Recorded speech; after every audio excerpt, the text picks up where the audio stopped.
Pengepungan di Bukit Duri tahun 2027, Indonesia telah terperangkap dalam kegelapan.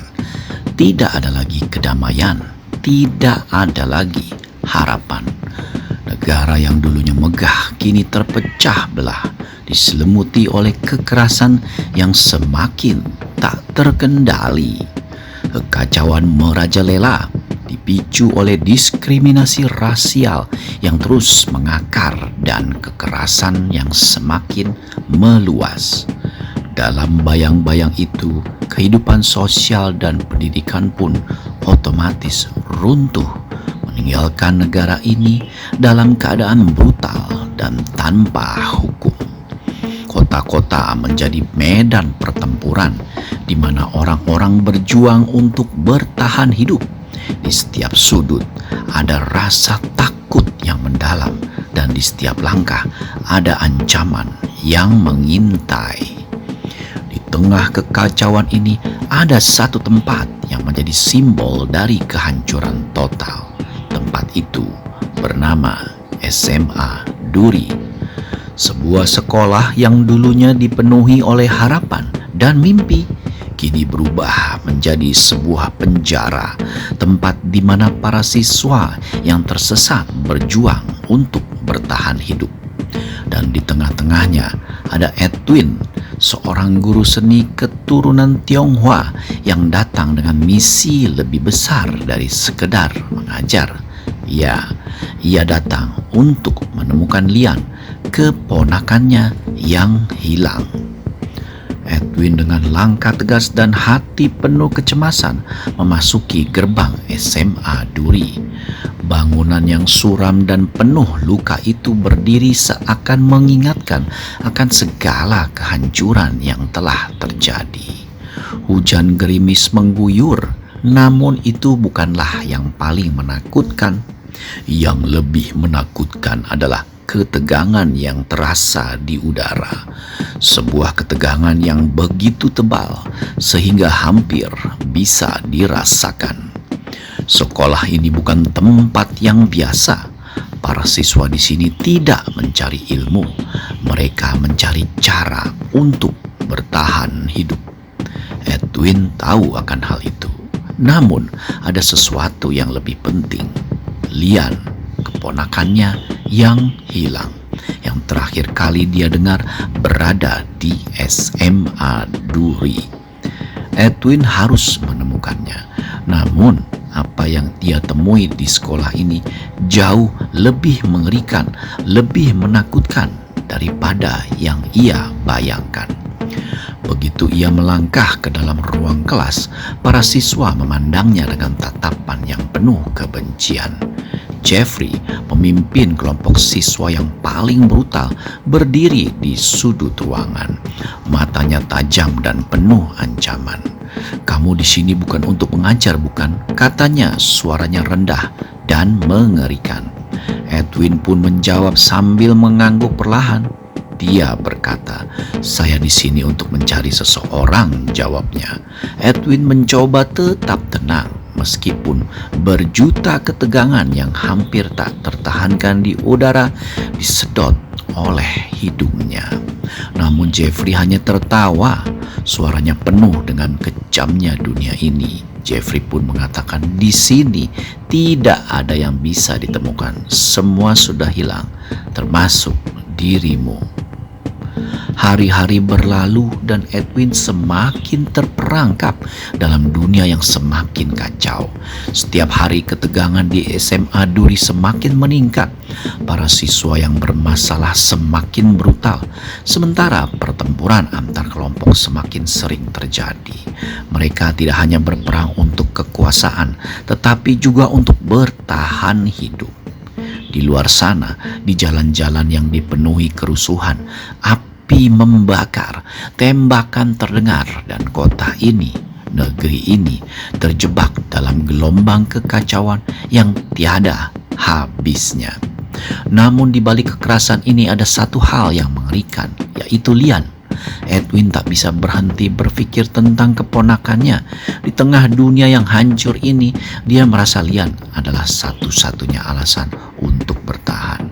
Namun, setiap hari yang ia habiskan di SMA Duri membawa lebih banyak ancaman, lebih banyak kekerasan, dan lebih banyak ketakutan. Edwin pun mulai menyadari bahwa pencariannya bukan hanya untuk menemukan Lian, tetapi juga untuk menemukan dirinya sendiri. Apakah dia masih bisa bertahan di tengah dunia yang telah kehilangan arah ini? Di suatu malam yang mencekam, Edwin mendengar suara langkah di lorong sekolah. Langkah-langkah itu semakin dekat dan jantungnya berdegup lebih cepat. Saat dia berbalik, dia melihat Rangga, salah satu siswa yang ketakutan, muncul dari bayang-bayang. Rangga pun memanggil Pak Edwin. Pak Edwin, mereka akan datang. Suara Rangga pun terdengar gemetar pilu. Rangga pun melanjutkan bahwa kerusuhan mereka sudah dekat. Semua ini sudah melampaui batas. Edwin hanya bisa mengangguk, merasakan ketakutan yang menguasai dirinya. Edwin pun bilang, kita harus menemukan Lian, Rangga. Itu satu-satunya cara kita bisa keluar dari sini. Namun, Rangga hanya menunduk dan berkata dengan penuh ketakutan dan kaki bergetar, tidak ada yang bisa keluar dari sini, Pak. Keadaan di SMA Duri semakin buruk. Para siswa yang dulu hanyalah anak-anak biasa, kini telah berubah menjadi makhluk yang haus darah. Mereka tidak lagi mengenal rasa takut, hanya mengenal dominasi dan kekerasan. Edwin yang awalnya datang dengan harapan kini terperangkap dalam permainan yang tidak dia mengerti. Sementara di luar sekolah, kerusuhan semakin meluas. Kota ini yang dulu menjadi simbol keberagaman dan kedamaian kini hanya menjadi tumpukan abu dan kehancuran. Kerusuhan sosial merembet ke seluruh penjuru dan SMA Duri menjadi tempat berlindung terakhir bagi banyak orang. Sebuah tempat yang tak lagi bisa diidentifikasi sebagai sekolah. Di sini hanya ada pertarungan untuk hidup. Namun Edwin tidak bisa mundur. Dia harus mencari Lian. Dia harus melawan kegelapan ini. Bahkan jika itu berarti berhadapan dengan Jeffrey dan para pengikutnya yang semakin menggila. Suatu malam saat Erwin berjalan menyusuri lorong gelap, suara tembakan terdengar begitu dekat. Dia pun berlari mengikuti suara itu, berharap menemukan sesuatu yang bisa membantunya. Namun yang ia temukan justru semakin mengerikan. Jeffrey dan kelompoknya telah menguasai hampir seluruh sekolah. Para siswa yang dulu hanya memiliki rasa takut, kini menjadi para pembunuh dan mereka semua mengincar Edwin. Di tengah kekacauan, Edwin berhadapan langsung dengan Jeffrey. Dalam pertarungan yang penuh darah dan ketegangan, mereka saling menyerang dengan brutal. Setiap detik yang berlalu, semakin banyak nyawa yang melayang, semakin banyak darah yang tumpah. Namun Edwin tidak bisa mundur. Di balik semua ini ada Lian, keponakannya yang masih hilang. Dengan tekad yang membara, Edwin akhirnya berhasil menemukan pintu menuju ruangan bawah tanah, tempat yang paling terkunci di sekolah itu. Namun saat itu ia turun ke bawah, dia menemukan bahwa tidak hanya Lian yang terperangkap, semua orang yang hilang, semua orang yang telah tersesat dalam dunia ini ada di sini, di dalam kegelapan yang semakin pekat. Namun ada harapan, Lian ada di sana. Terluka namun hidup. Namun saat mereka berusaha untuk keluar, sebuah ledakan hebat mengguncang sekolah. Api menyebar begitu cepat dan semuanya menjadi chaos.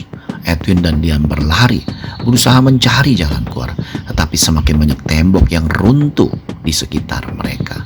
Mereka terjebak dalam lingkaran kegelapan yang semakin menjerat. Mereka berdua akhirnya berhasil keluar dari sekolah yang terbakar itu.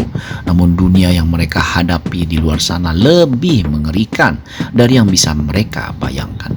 Kota itu, negeri itu terbakar. Hancuran melanda dan mereka terjebak dalam dunia yang tak tahu lagi apa yang akan datang. Edwin dan Lian pun melangkah bersama, tetapi mereka tahu satu hal. Meskipun mereka berhasil keluar dari SMA Duri, dunia mereka tidak akan pernah sama lagi. Mereka tidak hanya bertahan dari kekerasan dan kerusuhan, mereka juga bertahan dari diri mereka sendiri, dari dunia yang telah hancur dan tak mengenal ampun. Namun di dalam hati mereka ada satu harapan kecil bertahan. Meskipun dunia ini gelap dan penuh kebencian, mereka masih memiliki satu sama lain. Dan itu adalah satu-satunya alasan mereka masih bisa bertahan. Edwin dan Lian pun menatap kota yang terbakar di kejauhan. Api menyala-nyala dan suara tembakan masih terdengar.